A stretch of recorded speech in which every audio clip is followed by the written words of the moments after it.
Olá você! Hoje, mais um episódio da nossa segunda temporada do RegeneraCast. E hoje eu trago para vocês uma entrevista com o Teacher Carlos. Na verdade, é o professor Antônio Carlos Correia, que é meu professor de inglês há muitos anos. A gente se conhece aí, brincando, há mais de 20 anos. O professor Carlos, ele faz assessoria para quem quer escrever artigos científicos. Assim como eu, ele também trabalha com redação científica e ele tem muita experiência, em especial em odontologia. Tem uma brincadeira interna que a gente diz que ele sabe de odontologia muito mais que alguns dentistas, porque ele trabalha tanto com esses assuntos e ele vem estudando tanto odontologia há tanto tempo que para ele é fácil discorrer sobre qualquer assunto com qualquer pessoa. O Teacher Carlos, ele fez a graduação dele em engenharia mecânica, uma pós-graduação em linguística na Universidade de Westminster, em Londres, e outra graduação em linguística aplicada pela Faculdade de Ciências e Letras de Campo Mourão. Teacher Carlos, é um prazer ter você com a gente aqui e a gente vai discutir um pouquinho sobre esse processo que é a publicação científica, especificamente em regeneração de tecidos moles, que é o nosso assunto da segunda temporada desse podcast. Para você, só um minutinho, para você que não nos acompanha, fica sabendo que você vai ter o áudio e vídeo na íntegra no Instagram, no YouTube e todo o áudio está gravado no Spotify. Teacher Carlos, o palco é seu, por favor. Oi, boa tarde, Flávia. É um prazer estar aqui com você, conversando com você sobre um assunto que eu considero muito interessante para qualquer pessoa que tenha interesse pela ciência.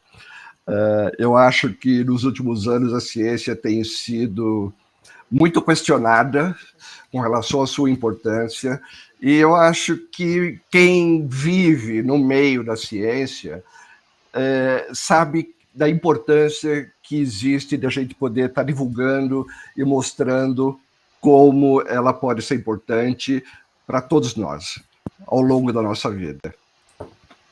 Teacher Carlos, vamos lá, conta para nós como é que começou, eu sei, mas nem todo mundo sabe, como é que começou esse processo, como é que a escrita científica entra na sua vida?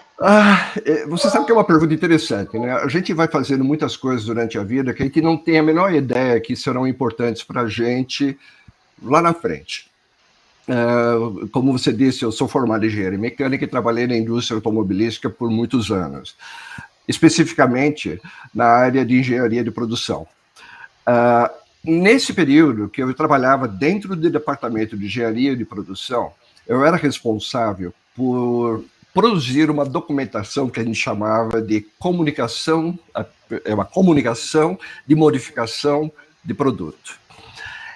Era um documento no qual a gente fazia uma descrição de todas as peças que seriam modificadas e que precisariam entrar em produção dentro de um determinado período. Quando eu comecei a trabalhar com isso, eu não tinha ideia da dimensão do meu trabalho. Ou seja, eu produzia um documento escrito. Esse documento, ele acabava gerando um efeito dominó em toda a produção da fábrica. Porque quando você fala, tal peça será modificada para uma nova forma, isso implica em mudanças de planejamento de produção, compras de novos produtos, controle de qualidade e uma série de outras coisas. Então, através desse trabalho, o que eu acho que eu aprendi foi a pensar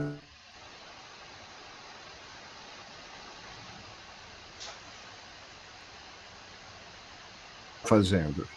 Consequentemente, Teacher, você por consegue... favor, travou, congelou. Você precisa pensar... aí travou. Ok. Então, voltando novamente... Isso.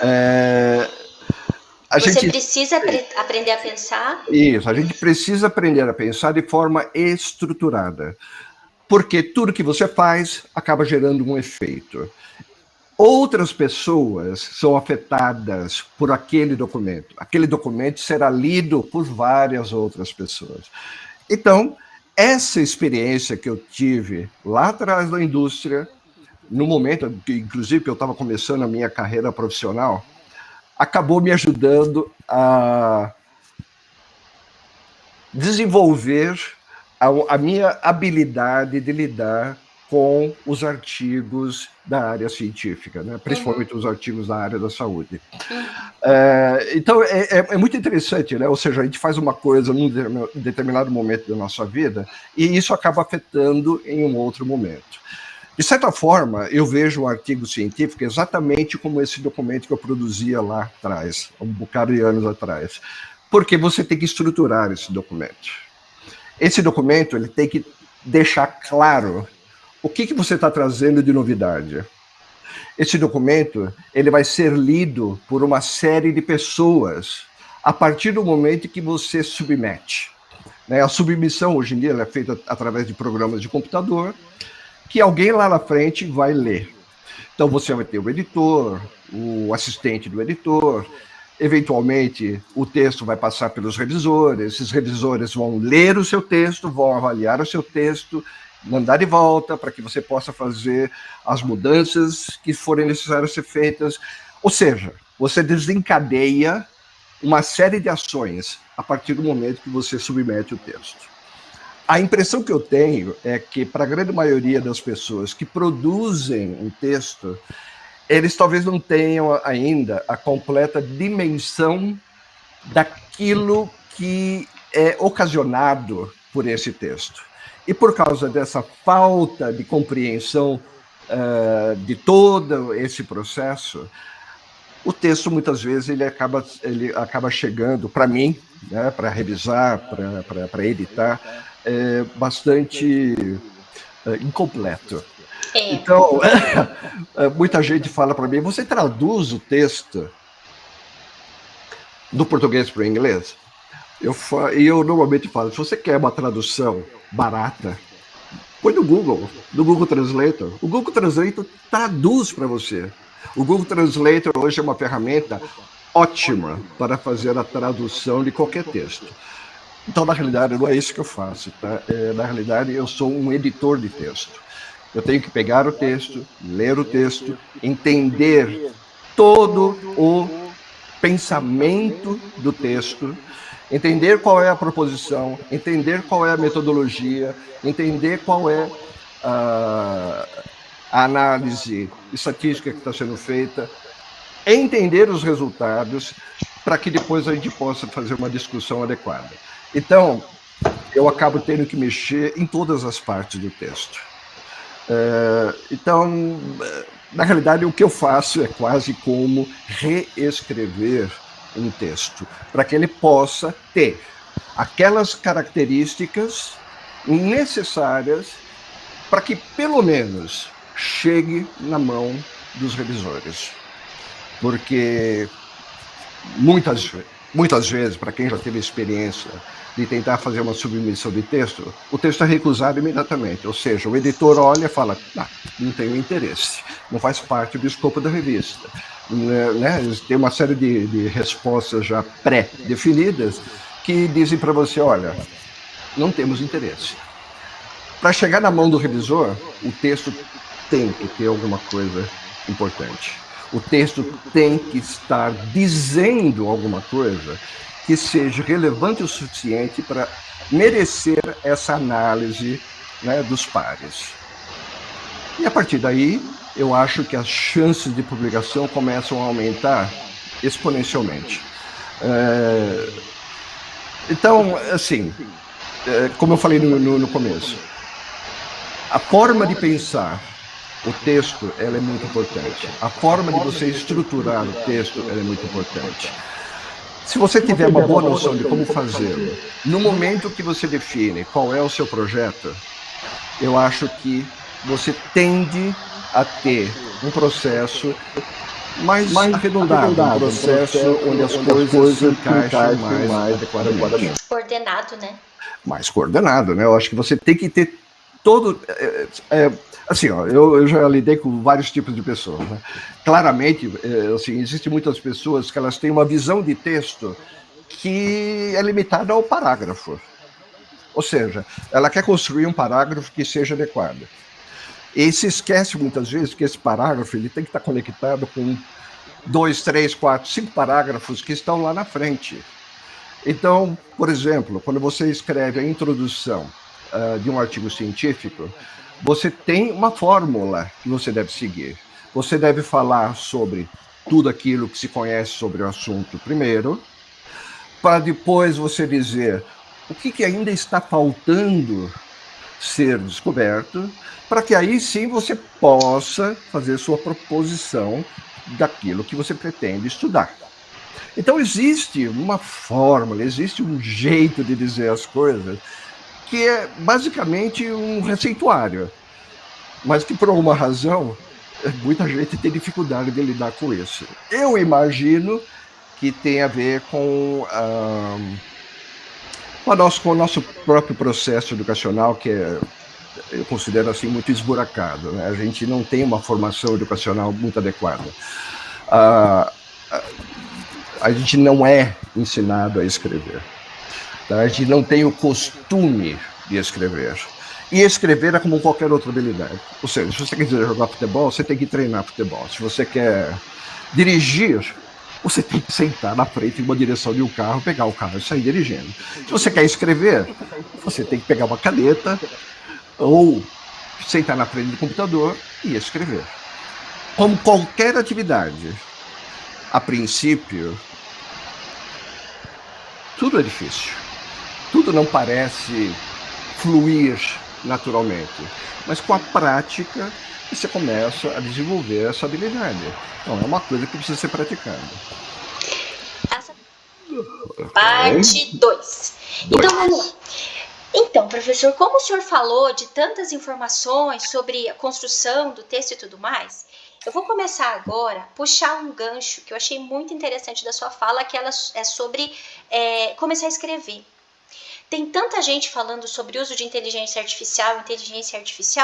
Qual é a sua postura ou qual o seu ponto de vista a respeito dessas pessoas que têm usado demais inteligência artificial para escrever os seus artigos? Eu tenho que ser bem honesto, tá? Eu sou 100% a favor da inteligência artificial como conceito. É inevitável, ela está aqui e vai ficar, ou seja, nós temos que lidar com ela. Pelo fato dela estar acontecendo agora, a gente tem dificuldade de mensurar exatamente os seus efeitos, sabe, como aconteceu, por exemplo, quando apareceu o telefone celular, sabe? Será que a gente pode ficar usando o tempo inteiro? Né? O telefone que tocava em locais desagradáveis, aquela coisa toda. Com o passar do tempo, a gente aprendeu a lidar com isso. E vai acontecer a mesma coisa com a inteligência artificial. Mas você não acha que o problema dessa prática que a gente precisa para aprender a escrever, a gente precisa escreve e erra, corrige, escreve e erra, corrige, escreve e erra, corrige. Isso é um processo. Quando a pessoa usa a inteligência artificial de maneira errada, ela para de ver o erro. Ela deixa o erro para o outro. Olha, veja bem, como eu te falei, o que vai acontecer com o uso da inteligência artificial nesses termos que você está colocando já vem acontecendo há muito tempo com o Google Translate e outras ferramentas que já existem, tá? Não existe substituto para uma boa educação. Ponto. Tá? Não tem bom substituto. Tá? Inteligência artificial não vai tornar uma pessoa mais educada ou mais instruída. Ela simplesmente vai trazer uma ferramenta que vai ajudar a pessoa a realizar alguma coisa. Eu lido com isso todo o tempo. As pessoas mandam para mim artigos e falam, dá para traduzir? Eu não tenho como traduzir o artigo. Eu tenho que refazer o artigo. Aparentemente, a inteligência artificial vai ajudar as pessoas a escrever um texto adequado. Mas será que vai? Então, a inteligência artificial erra no conceito. Então, eu acho que não vai acontecer, tá? As pessoas não vão conseguir o objetivo de fazer um texto adequado, porque as pessoas estão muito mais preocupadas em produzir um texto bonito, que parece adequado, do que produzir um texto adequado. Ele é muito palavroso, né? O texto da inteligência artificial, ele vai enchendo linguiça. Sem dúvida nenhuma, tá? eu considero parte do meu trabalho A síntese. ser um lixeiro, de certa forma, porque eu pego o texto, eu limpo, porque tem muito lixo lá. O que eu quero dizer de lixo? Como você falou, palavras que não comunicam nada. Você tem redundâncias, coisas sendo ditas 2, 3, 4, 5 vezes. Você tem construções incoerentes, ou seja, você tem ideias que podem parecer bonitas, mas que não dizem absolutamente nada. Então, assim, ó, inteligência artificial é uma ferramenta, como o Google Translator é uma ferramenta, mas não é substituto para conhecimento. Não é substituto para se fazer uma coisa adequada. Tá? Essa é uma palavra muito importante. Às vezes as pessoas acham, não, mas é certo ou errado. Não existe certo ou errado nesses termos. O que existe é, você está escrevendo um texto adequado para o seu propósito. O propósito de um texto científico é comunicar novas ideias, novos procedimentos, confirmar dados, mostrar como que as coisas estão hoje. E aí sim, mas para isso, você não vai escrever um texto literário. Você não vai contar a história da sua mãe para poder discutir o que os seus achados. Uma coisa não tem nada a ver com a outra. A sua mãe tem uma história linda, mas então, vamos deixar de uma lado. vez, o desafio que eu colocaria para quem escreve usando a inteligência artificial é o seguinte: você consegue entender o que você escreveu? O seu texto faz sentido? Porque, na grande maioria das vezes, os textos não fazem sentido. Então, nós estamos falando aqui de como a gente chama, de ignorância artificial. Né?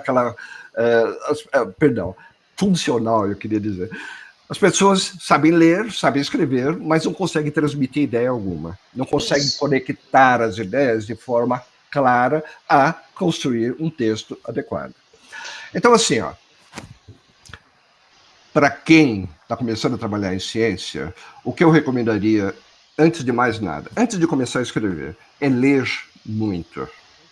Existem muitos artigos de alta qualidade, muito bem escritos, onde você tem uma apresentação muito fluida, muito lógica, muito coerente para o propósito do texto. São textos que merecem ser lidos várias vezes. Ah, mas a maioria deles é em inglês. E aí, o que eu faço? Mais uma vez, ele está esbarrando na nossa educação como um todo. Ou seja, nós temos uma educação esburacada, onde nós temos pessoas que estão fazendo cursos de mestrado e doutorado sem conhecimento do inglês. Então, você percebe que a coisa sempre é um pouquinho mais embaixo. Tá? Estamos falando de escrita, mas o que vem tudo lá atrás, né, que leva uma pessoa a escrever um texto? O que leva à produção de um artigo científico? É todo um projeto que foi desenvolvido por anos. Tá? Então, se você pegar um projeto, por exemplo, de mestrado, 2 anos pelo menos. Um projeto de doutorado, 4 anos. Tá? Então, você está aí na mão um texto que é o resultado de 4 ou 2 anos de estudo. Não é uma coisa que qualquer inteligência artificial vai resolver. Tem uma coisa que você falou que eu acho muito importante. Às vezes, os alunos vêm para mim e falam assim, mas eu preciso saber ler em inglês, em espanhol, para conseguir escrever. É assim, meu filho, você vai escrever em português, certo? Se o texto tiver bom em português, a gente consegue traduzir para qualquer língua. Concorda comigo? Mas 100%. O problema é quando o texto vem macarrônico, aí não dá, não tem milagre. Não tem milagre. É exatamente isso, tá? Eu participei de uma palestra de um professor brasileiro da Universidade de Orlando, na Flórida. E ele veio dar uma palestra aqui na universidade para falar justamente sobre essa questão, como transformar um texto escrito em português em um texto em inglês. E ele estava falando exatamente isso. Se você escrever um texto bem escrito em português e jogar no Google Translator, o Google Translator vai te dar um bom texto em inglês. Sem problema nenhum. E aí ele citou exatamente o fato de que, para você poder fazer isso, você tem que ter um texto em português com certas características, como, por exemplo, sentenças curtas. Tá? Você não pode escrever, por exemplo, um parágrafo, uma sentença. É um absurdo. Você não consegue conectar as ideias, sabe, do começo ao final de um parágrafo numa sentença só. Isso é um absurdo. É algo que não se lê. Não tem como você ler. Então ele falou, você tem que organizar o texto de tal forma, sentenças curtas e tal. E aí, quando você coloca no Google Translator, o Google Translator vai te dar um resultado bastante interessante. E aí ele quis dar uma demonstração de como isso funciona. E ele pegou um texto da área de educação aleatoriamente na internet. Ele pegou o texto, projetou o texto e falou, vamos pegar esse texto aqui como exemplo. Oh my God. O primeiro parágrafo do texto escrito em português. Então a proposta era, vamos pegar esse parágrafo, vamos mexer nele para ele ficar mais fácil de jogar no Google Translator. Bom, resumindo a história, foram 2 horas de discussão entre ele e a plateia, não conseguiram chegar num consenso sobre aquele primeiro parágrafo queria dizer. Porque estava mal escrito. Gente não consegue entender. Estava tão mal escrito que não havia como interpretar aquele parágrafo. O que eu falo para os meus alunos é assim, se você escreveu, pensa que eu, que vou ler, que vou corrigir, não entendo nada disso. Você tem que escrever de um jeito que eu terminei de ler, eu entendi a sua ideia. Agora, se você escreveu de um jeito que deixou margem para interpretações, meu filho, vai dar ruim, porque eu vou interpretar mal. Né? Você sabe que existem várias formas de você transmitir informação. Uma das coisas que a gente observa muito frequentemente é que as pessoas escrevem para esconder e não para revelar. Pode parecer uma coisa estranha, mas é exatamente isso. Sabe por quê isso acontece? Porque a pessoa sabe que o trabalho que ela fez é abaixo do esperado. Ela sabe que o trabalho foi mal feito. Ela sabe que os dados, eles estão manipulados. Bom, como é que você lida com um trabalho que é ruim? Você tenta fazer de conta que ele é bom. Então, você esconde certos dados e chama atenção para outros dados que, no final das contas, são irrelevantes. Não fecha. Tá? Então a pessoa tenta esconder, mas para quem é bom leitor, é óbvio. E aí a única coisa pega. Por isso que eu digo, você quer começar a aprender a escrever? Comece a ler.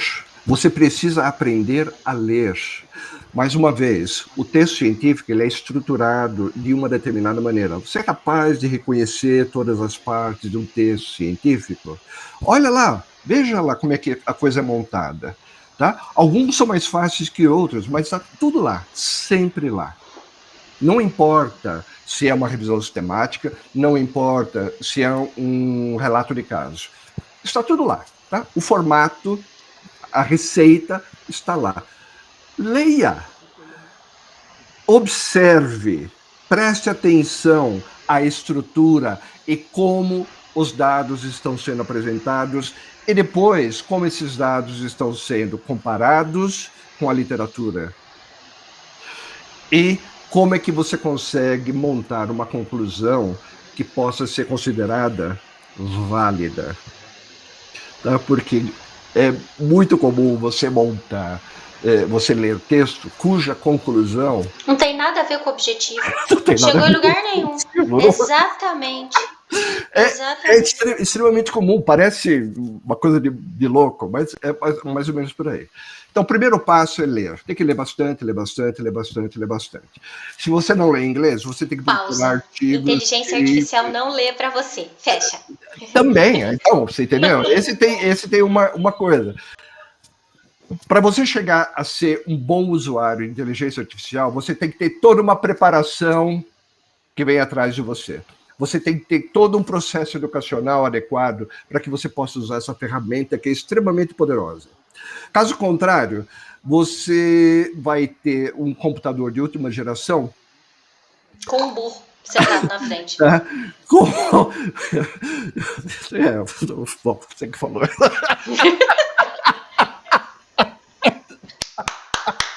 Tá? Não resolve, tá? Então, assim, é uma ilusão achar que ferramentas, por mais avançadas que elas sejam, elas vão resolver o seu problema de uma educação, de uma formação deficiente. Não tem jeito, tá? Mas toda deficiência pode ser corrigida. Toda ela pode ser corrigida, desde que você tenha interesse em corrigir essa deficiência. Primeiro, você tem que aceitar. Eu realmente não consigo fazer isso porque eu não sei como fazer. Vamos atrás, vamos correr, vamos procurar saber o que fazer. Tá? Eu acho que talvez um dos objetivos da gente estar tendo essa conversa aqui é exatamente esse, de tentar mostrar que, cara, todos nós temos deficiência, mas tem que ter curiosidade, tem que querer saber. Tá? Eu não seria capaz de fazer o que eu faço sem ter tido uma dose de curiosidade monstruosa. Eu não sou dentista, eu não tenho nenhuma formação em dentista. Imagine você querer discutir comigo um determinado procedimento clínico. Eu nunca botei a mão na boca de um paciente. O que pode parecer uma desvantagem a princípio. Mas com o tempo eu comecei a perceber que tem uma grande vantagem. O fato de eu não colocar a mão no paciente significa que eu tenho que imaginar como a coisa é. Qual é aquela realidade. E isso, de certa forma, retira do jogo, da análise, o viés clínico. Perfeito. Entendeu? Então, eu faço uma análise, eu faço uma... brainstorm. Ou seja, é o que a gente chama de um laboratório mental. Tá? Eu faço um laboratório na minha cabeça. E eu vejo como é que as coisas funcionam. E eu questiono, e eu aprendo, e eu consigo chegar naquele ponto que é fundamental para que todo aquele procedimento possa ser descrito adequadamente. Não tem mistério, mas tem que ter curiosidade, tem que querer saber. Então, nós estamos falando de uma situação, por exemplo, de alunos, né, de graduação, de pós-graduação, que querem aprender a escrever. Só um momentinho. Bom, qual é o objetivo de qualquer pessoa estar fazendo qualquer tipo de curso? Eu acho que, bem, as pessoas têm que saber. Fiz a graduação. Vamos imaginar que se a pessoa fez odontologia, ela quer ser dentista, né? Aí eu quero ser clínico, então vai para especialização. Ah, não, eu quero ser pesquisador, então vai fazer doutorado. Ah, eu quero ser professor, vai fazer mestrado. Aí ele não sabe para onde é que ele vai, ele quer ser clínico, mas ele vai fazer mestrado porque ele acha que o título de mestre vai fazer os pacientes irem atrás dele. E não é verdade. Aí ele sofre um bocado porque a dissertação, o processo do desenvolvimento até chegar na conclusão que é a dissertação, não vai dar certo, porque ele está no caminho errado. Então, você percebe que existe uma certa confusão dentro do mundo acadêmico com relação ao desenvolvimento dos profissionais. Até certo ponto, isso não é culpa dos alunos, tá? Mas existe algo que é culpa dos alunos, é o nível de interesse.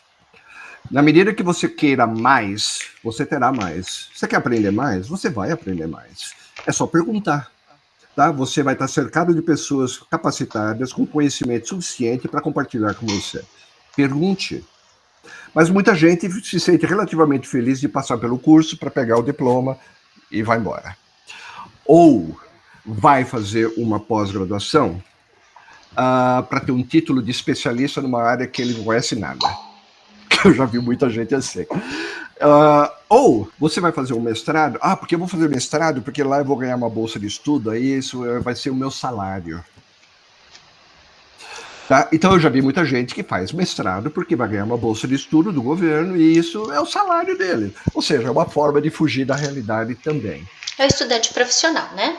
Né, eu nem chamaria de estudante profissional. Eu acho que é uma pessoa que embarca na conveniência. Mais uma vez, eu não vou criticar as razões pelas quais as pessoas fazem isso. Mas isso reforça esse quadro que nós temos de uma certa incapacidade de produção de ciência.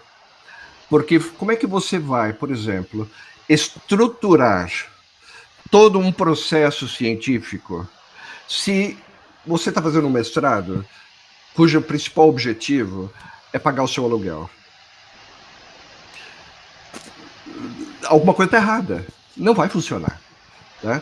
Então, de certa forma, é uma para pessoas como você que estão lidando com esses alunos de pós-graduação e que está tentando ajudá-los a se estruturarem aqui dentro, é uma luta intensa. Porque você vai se tornar uma pessoa chata. Tá tudo certo. O que tá tudo bem, né? Não tem problema. Tudo bem. Nós nascemos para ser chatos, mas você vai ser uma pessoa chata porque você vai começar a exigir um determinado comportamento que a maioria dos alunos nunca aprendeu a ter em relação ao seu próprio aprendizado. Tá? Então, não é um processo fácil. Tá? Ou seja, dificilmente eu consigo ensinar alguém a escrever, porque a pessoa não está interessada. Bom, vamos lá. Olha que, só para você ter uma ideia, eu sou um professor de inglês, além de fazer tudo isso que a gente faz. Meu aluno começou a aprender inglês, nunca viu inglês na vida. Uma das atividades que eu passo para esse aluno é copiar um texto. Mas para quê? Você vai entender o texto? Não, a pessoa não sabe inglês, ela está começando a aprender inglês. Então, para que pedir para copiar? Porque aprender uma segunda língua é aprender uma nova atividade. Atividade você desenvolve fazendo, certo? Então eu falo para a pessoa, olha, aqui está aqui um livro, eu quero que você copie 2 páginas desse livro todos os dias. Copiar aonde? No computador? Não, com a mão. Por quê? Porque já foi demonstrado que a sua capacidade de organização do pensamento, ela está diretamente ligada à sua habilidade motora. Você escreve como um ato contínuo do seu próprio cérebro. Você precisa entender inglês para copiar um texto em inglês? Não. Mas você precisa prestar atenção nas palavras, porque as palavras têm formas diferentes daquelas do português. Você tem que prestar atenção na acentuação das palavras. Aí você vai reparar que no inglês não tem acento. Você tem que prestar atenção na pontuação. Onde você coloca vírgula, onde você coloca ponto. Você tem que prestar atenção na forma como o texto é construído, nos parágrafos, sem ter que entender uma palavra do inglês. Mas você está escrevendo em inglês.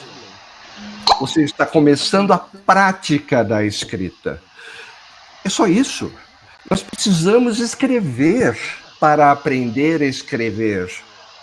Caso contrário, você não tem como chegar num determinado ponto da sua vida e falar, ok, agora eu vou escrever um livro. Chuchu, você tá pondo fogo no parquinho. Eu vou escrever um livro agora, tá? Vou falar sobre, sei lá, meu vizinho, meu cachorro, sei lá o que for. Dificilmente vai ser um texto que alguém vai querer ler. Outro exemplo, eu tenho muitos exemplos. O meu sogro, Ele escreveu um livro da vida dele já tinha 80 e poucos anos já, e mandou para eu revisar.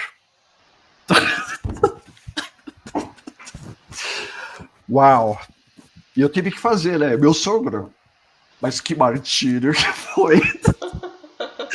Mas que martírio. Ele não fazia o menor sentido. Ele tinha toda boa vontade, mas o texto dele não fazia o menor sentido. Era completamente repetitivo. Ele falava uma coisa no parágrafo 1, repetia o parágrafo 3, depois repetia o capítulo seguinte e assim por diante. Não tinha a menor coerência. Mas é um exercício, calma, não vamos criticar. Não. Eu só estou dizendo o seguinte: você não pode acordar um dia e achar que vai conseguir escrever um texto. Isso é algo que tem que ser construído aos poucos. Então, quer aprender a escrever? Primeiro, leia bastante. Observe como os textos são escritos. Segundo, comece a copiar. Então, imagine, por exemplo, que um bom exercício para quem está fazendo uma pós-graduação seria, por exemplo, copiar um texto, um artigo em inglês. Só isso, só copiar. Tem algum problema? Não. O que vai custar? Tempo. Né? Você vai precisar de um tempo. Talvez você precise de algumas horas para poder copiar um artigo. Ah, tá bom. Isso vai te ajudar a melhorar o teu inglês? Vai. Não vai transformar o teu inglês, mas vai começar a melhorar. Porque você vai começar a prestar atenção no texto em inglês. Porque para transferir de uma fonte para outra, você tem que ter atenção. Tá? Então, esse elemento da atenção ele é muito importante. Caso contrário, você nunca vai poder realmente racionalizar o que você está fazendo. Lembre-se, é uma estruturação. Você tem que colocar isso de forma estruturada. Algumas pessoas dizem que ao ler um texto você tem uma noção muito clara de como uma pessoa pensa. Né? Ou seja, o texto é o reflexo da sua habilidade de organizar os pensamentos. Então, uma coisa, sabe, é uma via de duas mãos. Você exercita, recebe e desenvolve. Olha só. Diga. Essa temporada, então, como eu te falei, quando eu fiz o convite, a gente está discutindo sobre tecidos moles ao redor de dentes e implantes e se a gente pode ou não regenerar. O que você acha que são os hot topics para a gente discutir sobre a regeneração desses tecidos ao redor de dentes, ao redor de implantes? Por que eu estou perguntando? Vai ter um congresso daqui a um tempo na Europa. E a gente estava discutindo sobre assuntos que serão discutidos nesse congresso. Eu estava ajudando a organizar o painel de assuntos. E o que a gente tem visto é que cada vez menos se discute sobre regeneração de lesão de furca, por exemplo. Por que eu estou te perguntando isso? Se a gente tem um caso lindo, ou se a gente tem um trabalho randomizado maravilhoso e ele não tem relevância, a gente não consegue publicar. Então, na sua opinião, quais são os hot topics falando de regeneração de tecido mole? Tá, só para me localizar um pouquinho melhor, obviamente, né, como eu já falei para você, eu não sou especialista né, em regeneração tecidual. Já li vários trabalhos, eu tenho uma ideia do assunto, mas eu não sou um especialista deste assunto, assim como você é. Tá? É uma coisa completamente diferente. Agora pausa, deixa eu explicar por que essa pergunta. Pessoal, para vocês terem ideia de como é trabalhar com o Teacher Carlos. Se ele tem dúvida do assunto, ele faz a gente que perguntou pensar na pergunta para ele poder responder. Pode continuar. Bom, eu acho muito difícil que você produza um bom ensaio clínico randomizado, por exemplo, que não tenha significância. Desde que todo o processo tenha sido cumprido adequadamente, né, todos os passos do ensaio clínico, desde o registro, condução, tudo tenha sido, acho muito pouco provável que seja algo irrelevante. Não é que é irrelevante. Eu acho que eu me expressei mal. Porque a revista, ela quer publicar assuntos que atraiam mais o público. Olha, e o veja bem. público, ele não está querendo preservar dente.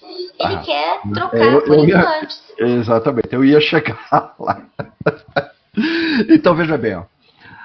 Obviamente, quando você fala de público, a gente tem que determinar o que é público. Ciência ela é produzida para dois públicos em mente. Um, para os cientistas, e outro, para os clínicos.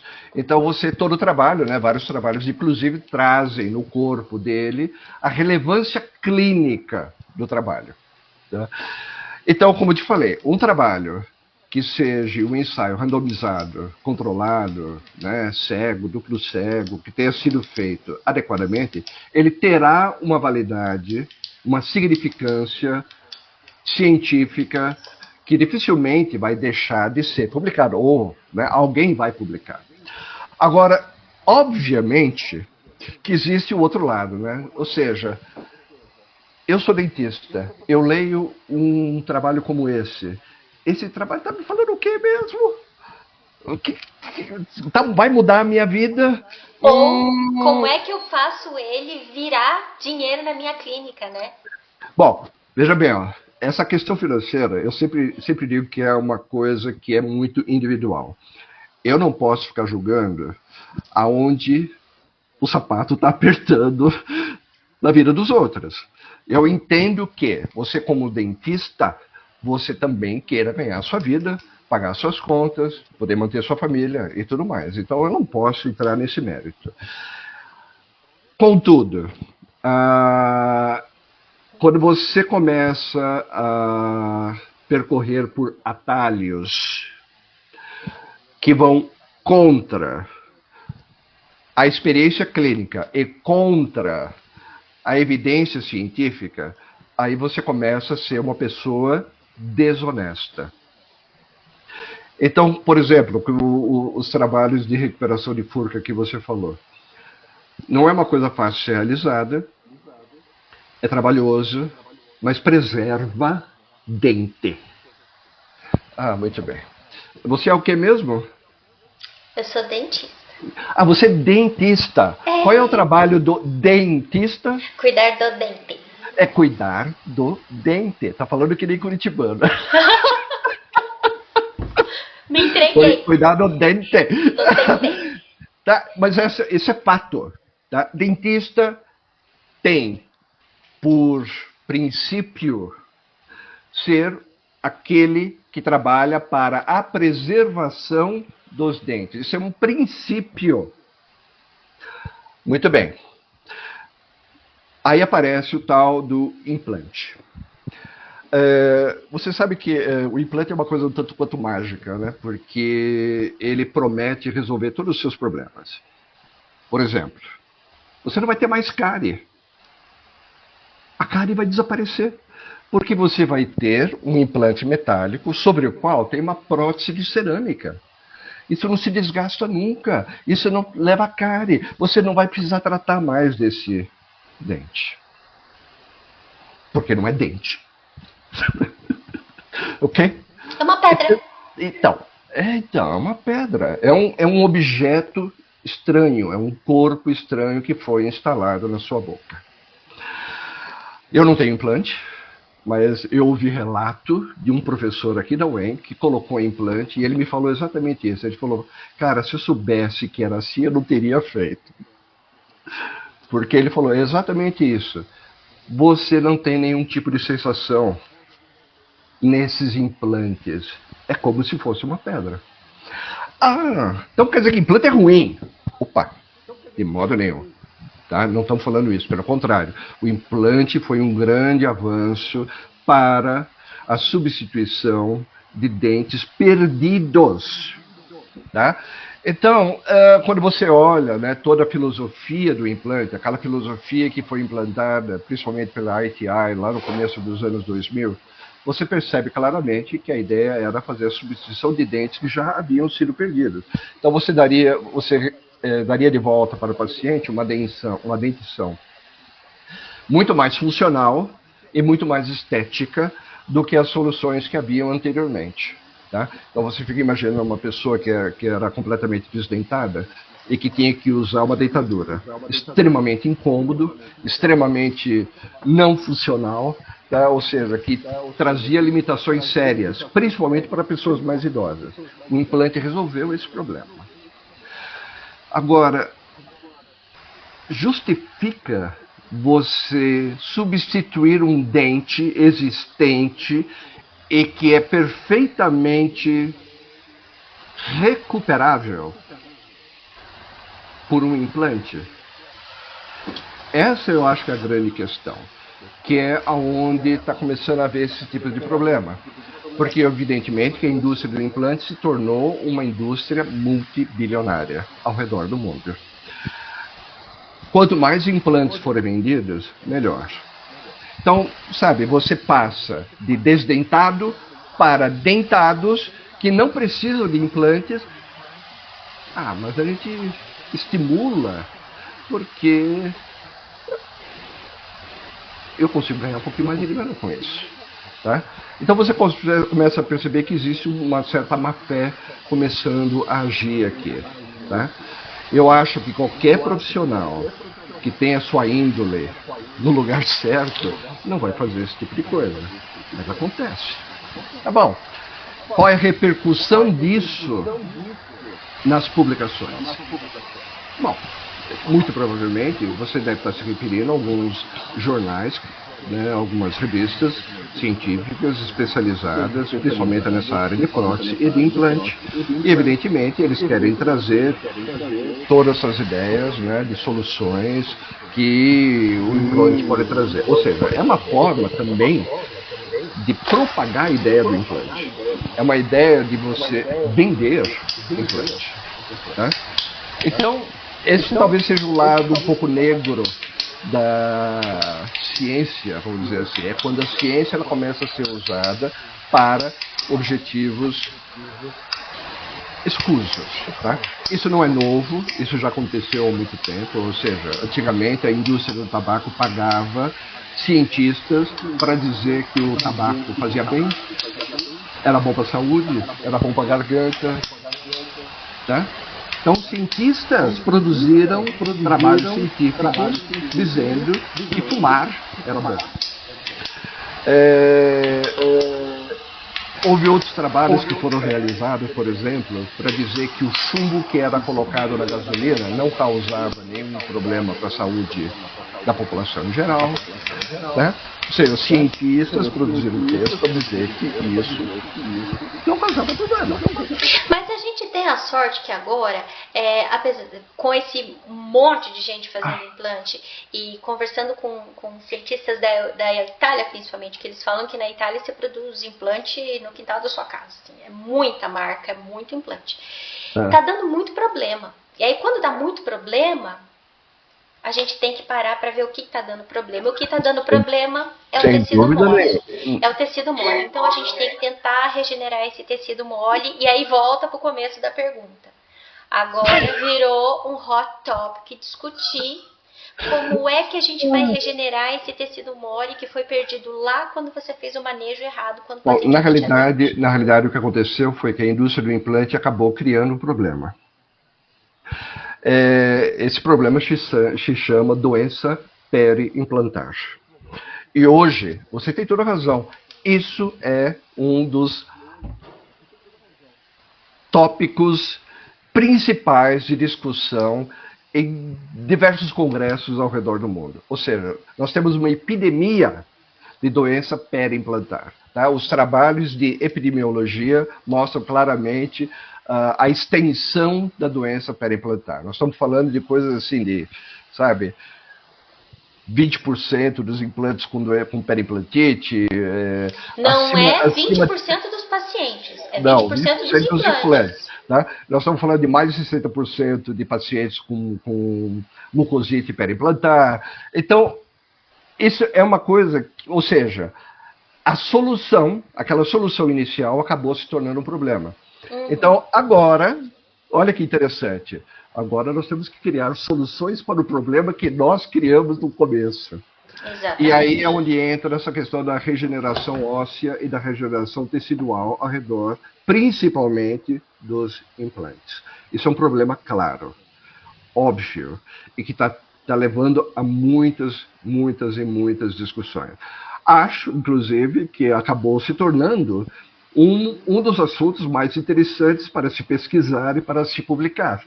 Tá? Porque todo mundo agora está em busca daquela bala de prata que vai terminar com o problema da periimplantite ou da mucosite periimplantar.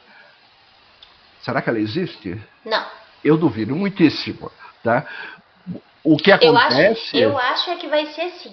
Para a superfície X de implante, a superfície X, você vai ter que usar o tratamento protocolo 1. Para a superfície W, você vai usar o protocolo 2. E isso é inviável, né? Ou seja, o que você está descrevendo são diversas possibilidades de estudos a serem conduzidos para que se produza evidência de como resolver o problema. Exatamente. E eu tenho a impressão que esse tipo de situação vai levar, talvez no final das contas, a uma mudança de filosofia. Talvez os dias do implante, como nós conhecemos hoje, estejam contados. Talvez, em algum momento, agora no futuro, nós vamos ter bioengenharia que vai produzir dentes numa impressora 3D, que já venham, inclusive, com o periodonto, ligamento periodontal e tudo mais, para ser instalado na boca do paciente. Difícil de imaginar? Mas é possível se imaginar. Pode ser difícil, né? Mas eu acho que é possível. Tá? Porque nós estamos avançando de tal maneira na bioengenharia que existe essa possibilidade. Então, hoje aparece, por exemplo, a possibilidade de você substituir implantes de titânio por implantes de cerâmica. Zircônia. Né? De zircônia, o que aparentemente traz melhores resultados. Mas pela minha experiência de leituras e acompanhamento de uma série de trabalhos que foram conduzidos nessa área de doenças periimplantar, fica muito óbvio que o problema está no fato de que os dentistas deixaram de lado os princípios básicos que foram estabelecidos há 30 anos atrás. O que eu quero dizer? Por exemplo, implante tem que ser colocado numa posição tridimensionalmente correta. Se você não colocar o implante corretamente, isso vai gerar perda óssea ou perda de tecido mole. Você precisa ter todo um procedimento que seja gerido a partir da prótese, ou seja, é o protesista que vai definir como o trabalho deve ser feito. E hoje, a gente não vê esse tipo de coisa. O paciente vai num dentista, o cara coloca o implante, né? Coloca o implante na boca do cara e fala, agora você procura um protesista para colocar a prótese. O protesista olha para aquilo e fala, meu Deus, o que foi feito aqui? Aí o cara tem que se virar para adaptar uma prótese sobre aquele implante mal colocado, porque não houve um planejamento adequado. Então isso acaba criando uma série de problemas uma cascata de eventos cadeia, tá? Catastróficos. Então, sabe, eu acho que todo paciente que vai colocar implante, ele tem que ter muito cuidado aonde ele vai. Ele tem que procurar profissionais que sejam qualificados e que tenham experiência naquilo que estão fazendo. Por caso contrário, eles estão correndo o risco de, em vez de resolver um problema, estar trazendo outros. Né?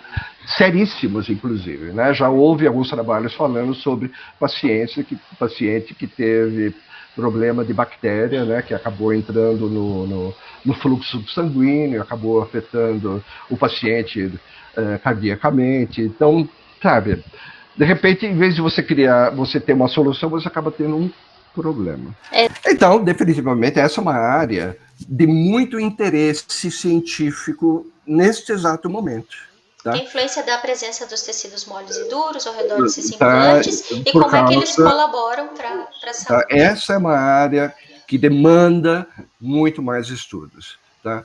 E eu acho que isso precisa de algum tipo de esclarecimento com relação aos procedimentos. Sabe? Eu acho que tem que voltar ao básico. Uhum. né, as ideias básicas que nortearam a colocação do implante no passado e que foram, até certo ponto, deixadas de lado. Mas, definitivamente, essa é uma área importante. Tá? Eu tenho trabalhado bastante com o pessoal aqui da Universidade de Maringá, que tem trabalhado nessa área de doenças periimplantares.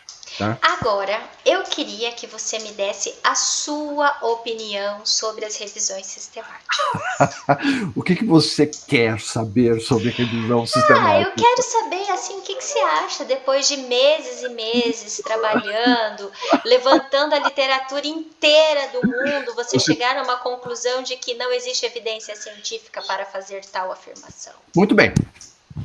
Frustrante, não é? Nossa, demais. É muito frustrante. Tá? Eu já trabalhei com várias revisões sistemáticas. Eu já resolvi problemas de várias revisões sistemáticas. Né? A gente conseguiu publicar por causa dessas soluções que a gente foi colocando. Bom, em primeiro lugar, definitivamente, a revisão sistemática ela é de suma importância. Por quê? Porque a revisão sistemática é a única ferramenta que a gente tem para poder trabalhar evidência, para conhecer qual é o nível da evidência que a gente tem nesse exato momento. Lembre-se, ciência é agora. O que nós temos é isso, tá? Em função de tudo que foi feito até agora. Depois haverá novas mudanças que precisarão ser revisadas e você vai ter um outro patamar de evidência. Que é o que a gente chama de caráter provisório da ciência, né? E sempre, tá? A gente não lida com verdades, nós lidamos com diferentes níveis de evidência. Então, a revisão sistemática nos ajuda a interpretar esse nível de evidência. Ou seja, até que ponto eu posso acreditar que os estudos realmente estão falando ou que estão mostrando este resultado?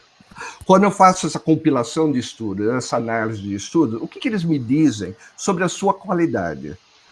Será que os estudos foram bem feitos? Eles seguiram critérios de qualidade adequados? É o que a revisão sistemática te dá. Então, de modo geral, a leitura da revisão sistemática, eu não vou nem entrar no mérito de fazer, tá? A leitura da revisão sistemática, ela é frustrante, de certa forma. Porque, na grande maioria das vezes, você vai chegar à seguinte conclusão.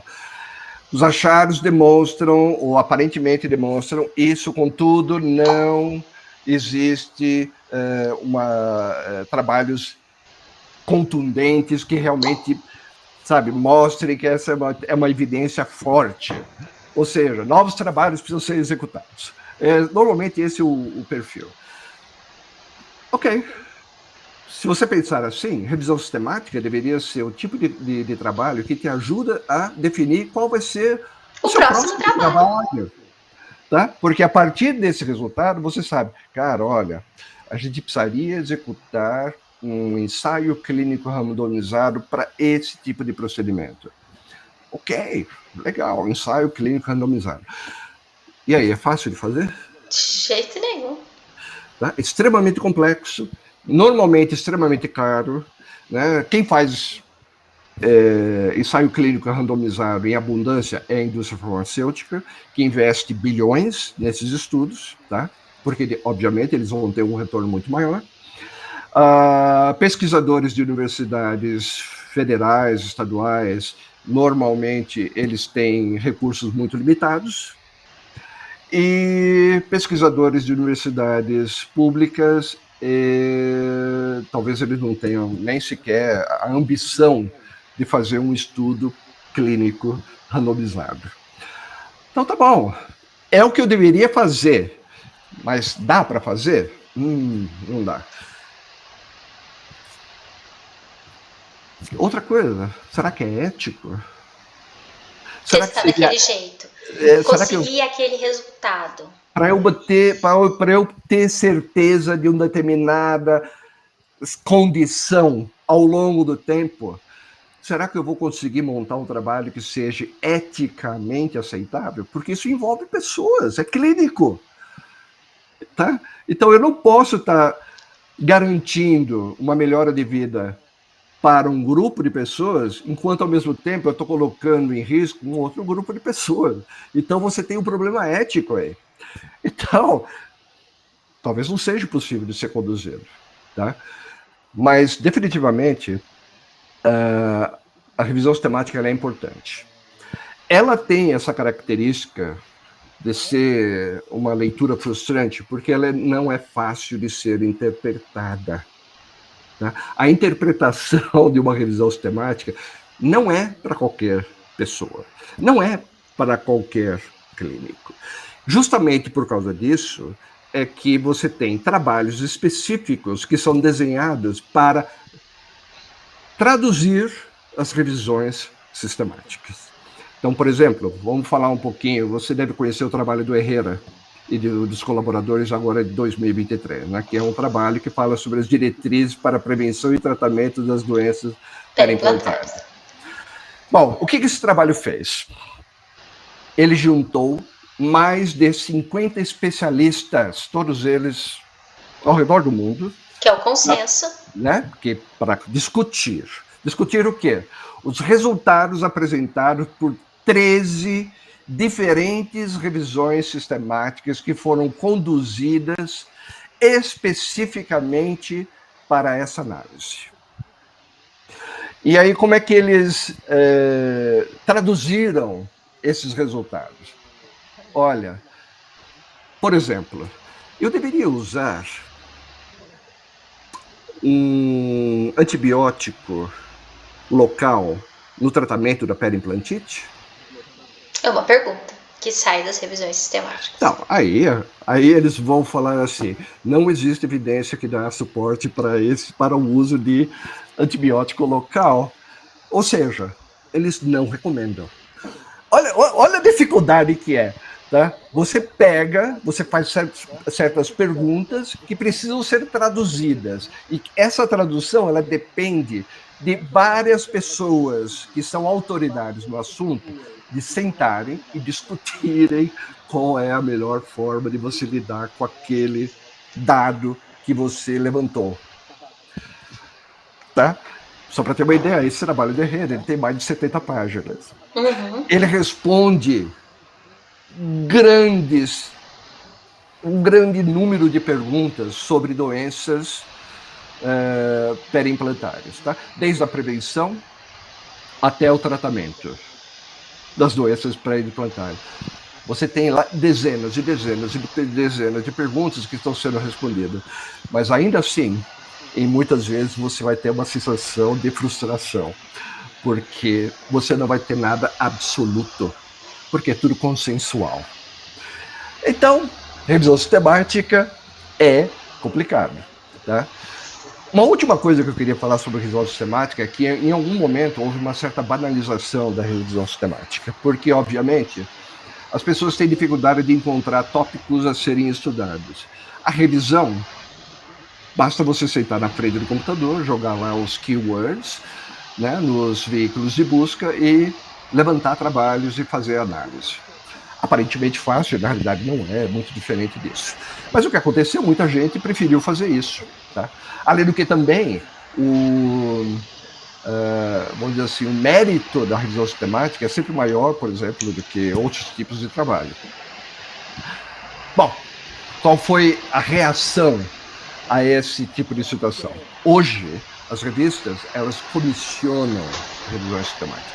Então, se você produzir uma revisão sistemática por conta própria hoje e tentar publicar, você vai ter muita dificuldade, independentemente dela ser uma ótima revisão sistemática. Tá? Eu acabei de trabalhar numa revisão sistemática muito boa, muito bem feita, e que está tendo muita dificuldade para ser publicada porque ela não foi comissionada. E aparentemente a gente vai conseguir porque a gente deu uma carteirada num editor de uma revista. Tá? Ou seja, nós tivemos que apelar para o editor, pelo menos aceitar dar uma olhada na revisão sistemática. Tá? Então, mais uma vez, você vai querer fazer revisão sistemática, pense duas vezes. Primeiro, é extremamente difícil, você tem critérios muito bem definidos, né, que você pode ver lá no Prisma, né, nos diretrizes do Prisma. A análise é complexa, a meta-análise, Quando possível. quando possível, é ainda mais complexa, porque depende de uma avaliação estatística que precisa ser realizada. E os resultados, as conclusões das revisões sistemáticas são, de certa forma, um tanto quanto previsíveis. Tá? Ou seja, você vai falar o que a maioria das pessoas fala, que os estudos ainda não atingiram o nível de qualidade necessário para produzir evidências mais robustas sobre aquele assunto. Então, Teacher Carlos, a conversa tá maravilhosa, mas você sabia que já faz 1h30 que nós estamos aqui? Oh, sério? 1h30. E eu levaria essa conversa horas a fio. Mas não dá pra. Na vida a gente não tem tudo que a gente quer, né? Não Vamos lá. Você Eu sabe... queria que você deixasse, então, uma última mensagem para as pessoas que estão acompanhando a gente aqui a respeito da importância da gente estar estudando a literatura científica, da gente estar produzindo ciência e da gente estar buscando e abrindo esse espaço para o clínico, para o estudante, para quem quiser estar ouvindo e discutindo ciência em odontologia. Eu acho... Isso é uma questão cultural. Todas as questões culturais são extremamente complexas, porque, obviamente, as escolhas que as pessoas fazem, elas são permeadas pela sua criação familiar, pela religião que ela segue, por uma série de outras coisas. Eu só acho assim, quando você fala de ciência, quando você se propõe a fazer um curso na área da saúde, para se tornar um dentista, para se tornar um médico, um fisioterapeuta, onde você vai estar cuidando das pessoas, você tem que saber separar as coisas, tá? Você deixe cada coisa para o seu lugar. Religião na igreja, ciência na escola, tá? As duas coisas têm que estar separadas. Caso contrário, você acaba criando uma certa confusão. Infelizmente, nós estamos num país onde as pessoas leem pouco, mas qualquer profissional, principalmente da área da saúde, deveria estar ativamente engajado em acompanhar a evolução da literatura sobre o seu assunto. Tá? Ou seja, é imprescindível. Você é um protesista, tá? Você faz próteses sobre implantes, sobre dentes. Você tem acompanhado a evolução ou você ainda continua criando próteses exatamente como você fazia há 20 anos atrás? E os novos materiais? E os novos procedimentos? E as novas formas de moldagem? Tudo isso está acontecendo. Você está acompanhando? Então, esse acompanhamento da ciência, das mudanças e da evolução de procedimentos, materiais, equipamentos, ela tem que ser constante. Então, não dá para viver sem isso. Eu acho que não dá para dizer que você é um bom profissional da área médica sem que você faça a sua lição de casa. Então, ler deveria fazer parte da sua obrigação profissional, sabe? Leia um texto por semana. Tá? Hoje é facílimo de você ter acesso, tá? Qualquer pessoa que quiser ler sobre alguma coisa, é só me perguntar. Eu tenho um monte de texto que eu gosto de compartilhar com as pessoas. Qualquer coisa, tá? É fácil. Não tem grandes dificuldades, tá? Então, mas tem que ter a intenção, tem que ter a atenção e a curiosidade. Eu não tenho como obrigar ninguém a mudar. Isso infelizmente não dá. E eu acho que, né, para quem está numa posição como a sua, de ter que lidar com alunos que às vezes parecem querer aprender, não é uma situação fácil. Não é fácil, porque eles carregam uma bagagem já muito complicada. Verdade. Tá? Mas, continue sendo chata. Continue demandando. Continue brigando. Tá? Tá? Continue sendo fiel a seus propósitos, porque só assim é que você vai conseguir atingir pelo menos uma parcela dessas pessoas com quem você trabalha. Teacher, é sempre um prazer conversar com você e a gente teria assunto para discutir várias e várias vezes. E já fica o convite, então, para uma próxima oportunidade a gente está falando, eu acho que falando mais sobre educação. Tem, sem dúvida nenhuma. A gente pode falar sobre educação, mas existem muitas outras coisas, tá? Uma das coisas que eu havia preparado para falar aqui é sobre, por exemplo, o que está por vir em termos de investigação científica. Então conta pra gente, rapidinho. Porque, de certa forma, uma das razões das dificuldades que as escolas, que as faculdades, os cursos de pós-graduação têm, é justamente desenhar projetos que tenham qualquer tipo de significância. Sim. Tá? Porque, obviamente, né, vou falar, doença periodontal. O que é que tem para ser estudado sobre doença periodontal? É óbvio que sempre tem alguma coisa para ser estudada. Mas chega um ponto que você já não sabe mais como fazer. Então, existe uma certa tendência dentro da área da saúde que está começando a se voltar para a área de biomarcadores. Uhum. Tá? Então, essa área de biomarcadores está indicando qual vai ser o futuro da saúde. Então, quando nós falamos de biomarcadores, nós estamos falando de qualquer substância que possa ter relevância para a definição de como você está hoje. Por exemplo, você está saudável? Qual é o marcador que está indicando que você está saudável? Você está saudável? Você está saudável, mas está em um processo de evolução para alguma doença? Uhum. Você está doente? Uhum. A sua doença é séria? A sua doença é simples? Tá? Então, existem marcadores que podem auxiliar a responder as perguntas. Esses marcadores também podem auxiliar em esclarecer qual é a origem de certos problemas que a gente tem. Tá? Porque isso envolveria um aspecto muito mais holístico. Tá? Então, biomarcadores é o futuro da pesquisa científica, não necessariamente da aplicação clínica, mas da pesquisa científica na área da saúde. É indiscutível. Tá? E aí a gente volta naquela questão da inteligência artificial. Porque para você poder fazer a análise de um número monstruoso de marcadores que são possíveis de ser avaliados, você precisa de um algoritmo que seja capaz de fazer a interpretação correta. Ok? Então, se eu tiver, por exemplo, os seus marcadores de proteína, se eu tiver os seus marcadores genéticos, se eu tiver os seus marcadores microbianos, tá? O que eles estão me dizendo sobre você hoje? E o que eles estão me dizendo sobre como você vai estar no futuro próximo?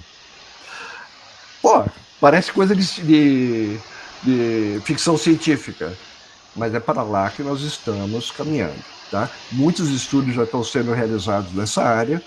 Obviamente que se busca uma aplicação clínica, mas ainda estamos longe disso, tá? Estamos muito longe de, por exemplo, validar um grupo de proteínas que possa definir se a gente está ou não doente. Né? Mas estamos estudando. Isso é uma coisa que está sendo estudada. Então, há uma evolução na nossa habilidade de poder fazer a coleta, identificação desses marcadores, e com a inteligência artificial haverá essa possibilidade de haver uma interpretação do que esses marcadores estão nos dizendo sobre a saúde. Tá? Uau, bacana. E para que serve isso? Bom, isso serve, por exemplo, para desenvolvimento de uma terapia personalizada. Porque você é único. Tá? Então você vai ter marcadores únicos. E a identificação dos seus marcadores é que vai definir qual é o tipo de terapia que você precisa. Para que você possa voltar a alcançar o equilíbrio homeostático entre saúde e doença. Entre a sua capacidade de lidar com desafios e os desafios que são impostos a você, tá? Pelo mundo, né? Mundo, bom, rapidamente, só para a gente discutir.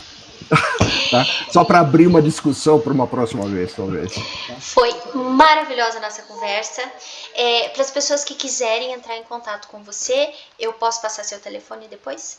Claro, sem dúvida, pode passar. Então, tá? para aqueles que Mas, entrarem por favor, eu gostaria, se alguém for entrar em contato comigo, que faça a gentileza de se identificar. Tá? Eu sou uma pessoa já com uma certa idade e eu acho extremamente desagradável quando as pessoas mandam mensagens superficiais. Tá? Eu acho que, assim, eu terei todo o prazer em responder às pessoas que se apresentarem. Tá? Eu me apresentei, vocês sabem quem eu sou. Agora, se você quer falar comigo, diga para mim quem você é. Da onde você veio. Como então, é que você chegou todos aqui? Aqueles que me pedirem o seu contato, eu vou pedir para que ele se identifique primeiro. Se identifique, tá? Eu acho que isso é um mínimo de gentileza que você pode fazer ao tentar conversar com a pessoa. Isso mostra um pouquinho de quem você é. Tá bom. Né? Tá bom, querida? Foi um prazer. Muito obrigada. O prazer foi tudo meu. Amei a nossa conversa. Até a próxima. Até a próxima, querida. Fique bem, viu? Você também. E continue chata. Tá bom. Você também. Obrigada. Tchau, tchau. Tchau, tchau, querida.